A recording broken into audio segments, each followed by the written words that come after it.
देख रहे हैं कि लोगों में एक तरह से एक जग तो है ही कि अगर बात करने को सबसे पहले बहुत कम लोग तैयार हैं, लेकिन अगर बात करते हैं अपने कारोबारी मुद्दों पर भी तो भी सियासत पर कोई भी कमेंट करने से बचते हैं। ये बहुत अलग कश्मीर है, वो कश्मीर जो मैंने 2019 से पहले देखा और 2019 के बाद का एक जमीन और आसमान का फर्क यहाँ नजर आता है।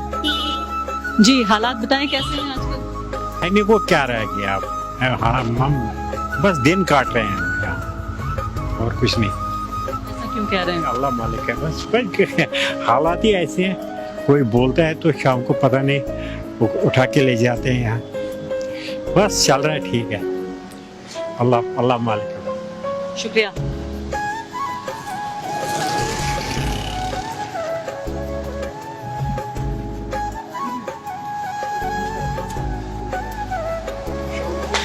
तो यहाँ श्रीनगर के इस पुराने शहर में कई घंटे यकीन जानिए गुजारने के बाद मैंने पूरी दोपहर और लगभग शाम यहाँ गुजार दी है। दर्जनों लोगों के इनकार के बाद कि कोई भी हमसे बात नहीं करना चाहता, यहाँ 2-4 लोगों ने कम से कम हमसे अपनी जो कारोबारी समस्याएं हैं, जो आर्थिक समस्याएं हैं, वो तो बांटने की कोशिश की, लेकिन कोई भी ऐसा शख्स नहीं था जो सियासत पे बात करने को तैयार होता। मुझे बहुत दुख हुआ, अफसोस हुआ ये देखते हुए कि कम से कम श्रीनगर को और कश्मीर को एक ऐसे राज्य के तौर पे देखा जाता था जिसको पॉलिटिकली तो बहुत सप्रेस करने की हमेशा कोशिश की गई।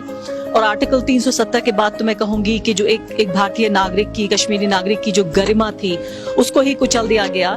लेकिन उससे पहले तक हमेशा मैंने देखा कि लोग यहाँ पर मुखर होकर बोलते रहे। पहली बार आप यकीन जानिए ये एहसास हुआ कई बार कश्मीर आने के बाद कि ये बदला हुआ कश्मीर है। ये वो कश्मीर नहीं है जो 2019 से पहले मैंने देखा था, जहाँ तमाम तरह की राजनीतिक ताकतें कभी भी कश्मीरी शहरी का, कश्मीरी जो नागरिक है उसका मनोबल नहीं तोड़ पाई। यहाँ बहुत अफसोस मुझे हुआ, जब भी आप पूछे किसी से कैसे हालात हैं तो वो आंख में आंख डाल के कहता है, हल्का सा उसकी आंख नम भी होती है और कहता है क्या कहें, सारे हालात आपको मालूम हैं। अगर हम हालात के बारे में बोल देंगे तो ये भी हालात नहीं बचेंगे। तो ये समझिए कि पिछले 3 साल की ये कहानी रही है यहाँ 370 हटने के बाद कि हर शख्स यहाँ जानता है कि बोलने की कीमत क्या होती है।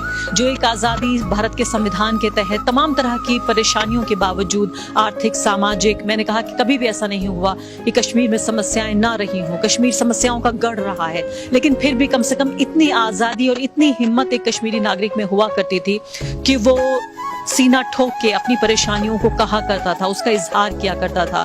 अभिव्यक्ति की स्वतंत्रता कम से कम आम नागरिक में यहाँ लगातार देखी जाती रही। पहली बार ऐसा हुआ जब यहाँ कोई भी बात करने को तैयार नहीं है, कोई भी अमीर हो या गरीब हो, रिक्शा चलाने वाला हो, ठेली लगाने वाला हो, या कोई कॉलेज स्टूडेंट हो, या प्रोफेसर हो, या पत्रकार हो, या कोई मैं कहूंगी कि बड़ा या छोटा कारोबारी हो, कोई भी व्यक्ति, हर व्यक्ति का जीवन यहाँ सियासी हो चुका है, हर व्यक्ति का जीवन यहाँ पॉलिटिकल हो चुका है।